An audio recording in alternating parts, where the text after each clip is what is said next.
E porque ainda assim a gente sente que... Eu vivi em Miami durante 12 anos. E vivi ali, ao lado de cubanos, tanto os cubanos que são filhos de quem fugiu, de quem saiu de Cuba, tanto cubanos que saíram de fato diretamente. E a reclamação é latente o tempo todo. Claro. Por qual motivo, então, se tem tanta educação boa, se tem um crescimento bom, a vida lá ainda é citada como não sendo de boa qualidade? Veja, quando você tem muitas restrições econômicas, e as restrições econômicas em Cuba são grandes por conta do bloqueio, acontece o seguinte fenômeno. Um garoto ou uma garota pode se formar em Cuba, um garoto do povo, certo, pode se formar em engenharia aeronáutica, em engenharia da computação, naqueles ramos mais sofisticados do conhecimento, mas ele não vai encontrar um emprego compatível com a sua formação, porque as restrições econômicas impedem que o empresas desenvolvimento existam lá. Claro, impede o desenvolvimento da economia cubana em vários ramos. Certo. Então isso gera uma tremenda frustração. Você sabe que a frustração, Raul, de quando alguém tem uma formação e não consegue um emprego à altura à altura da sua formação, a frustração é maior do que quando você não tem formação e não consegue um emprego. Claro. Né? Porque quando você tem um alto grau de formação, é que você dedicou uma boa parte da sua vida àquilo. Você dedicou 10, 15 anos à sua formação. Isso te custou empenho, te custou um esforço, te custou tempo. Sim. E você imagina poder ter uma recompensa por aquela formação na medida em que a sociedade gere empregos à altura da tua formação.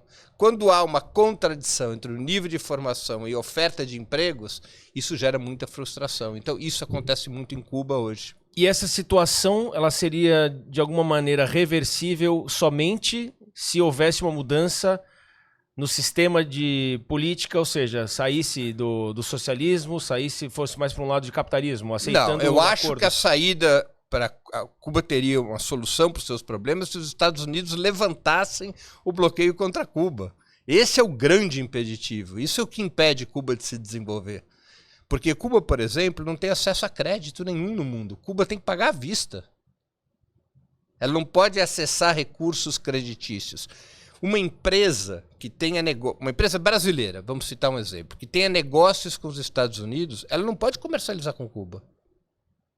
O bloqueio impede, ela será punida, essa empresa.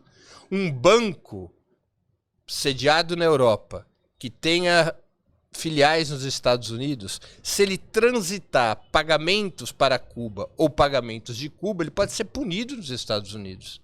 E por que isso feito pelos Estados Unidos? Porque os Estados Unidos queriam derrubar o governo de Fidel Castro. O bloqueio foi estabelecido em 1962. Há um subsecretário de Estado norte-americano que disse isso muito claramente naquela época. Nós temos que provocar em Cuba uma situação de escassez, de dificuldade econômica. Essa situação de escassez e de dificuldade econômica irá gerar insatisfação popular. E a insatisfação popular levará a uma rebelião que derrubará o governo de Fidel Castro. Entendi. Era uma estratégia norte-americana. E essa estratégia foi sendo aplicada cada vez com maior rigor, com alguns momentos de moderação, mas uma estratégia que veio sendo aplicada já há 63 anos. Cuba sofre muito com essas medidas, com esse bloqueio, um bloqueio que é condenado permanentemente pela Assembleia Geral das Nações Unidas. Cuba sofre muito com esse bloqueio, o povo cubano sofre muito, e o resultado que os Estados Unidos almejavam, que era a derrubada do governo revolucionário, nunca conseguiram esse resultado. Então é uma estratégia que está punindo o povo cubano. E a derrubada era por conta de discordar de como eram conduzidas as coisas. Porque o que acontece? Chega o governo Fidel Castro, depois da vitória da Revolução, em 1º de janeiro de 1959, o governo Fidel Castro, passado alguns meses, ele começa a querer resolver problemas. Que problemas que ele quer resolver? Ele quer resolver o problema da concentração fundiária.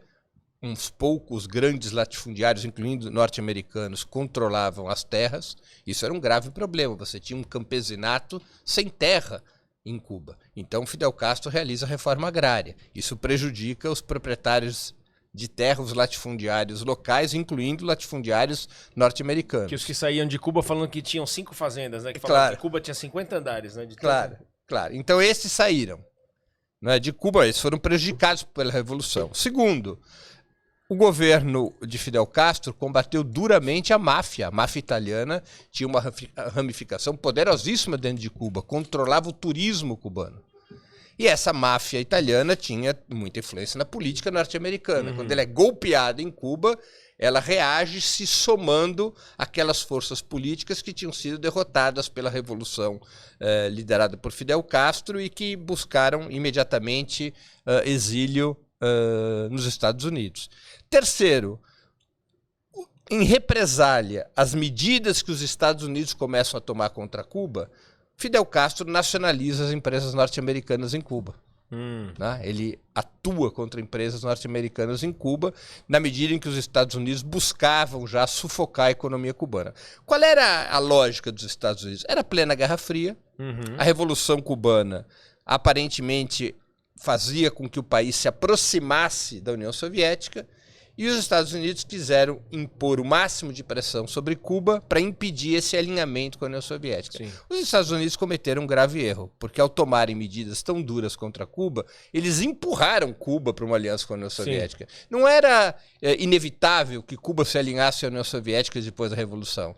Fidel Castro poderia querer construir um modelo econômico independente sem que houvesse problemas no relacionamento com os Estados Unidos compreendendo que Cuba tinha direito de tomar determinadas medidas para melhorar a vida do seu povo.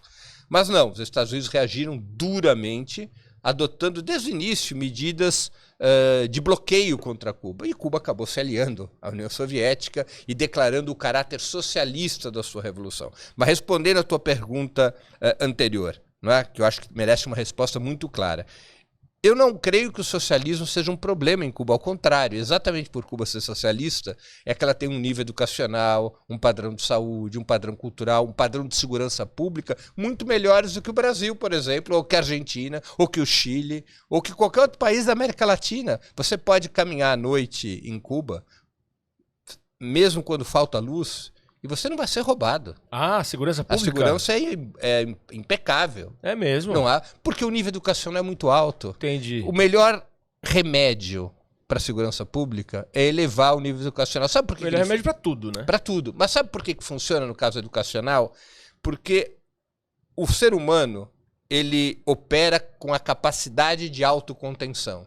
Quando você tem uma boa formação educacional, a tua autocontenção se eleva. Então, você respeita as regras sociais com muito mais naturalidade. Curiosamente, isso funciona também nos países de alta presença religiosa, como são os países islâmicos, que também têm pouquíssimos problemas de segurança pública, porque a religião também oferece uma disciplina moral elevada.